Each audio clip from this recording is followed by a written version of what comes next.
để khai này đi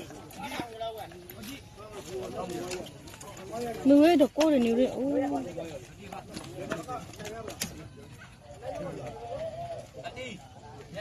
xe đâu rồi mà biết thế ạ đâu rồi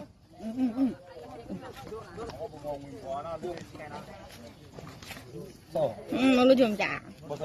hả say mà say mà hả say vậy vui nên tụi nó không được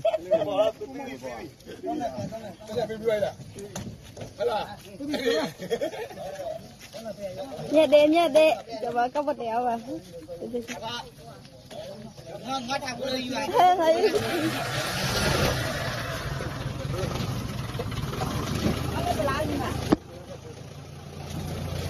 dạ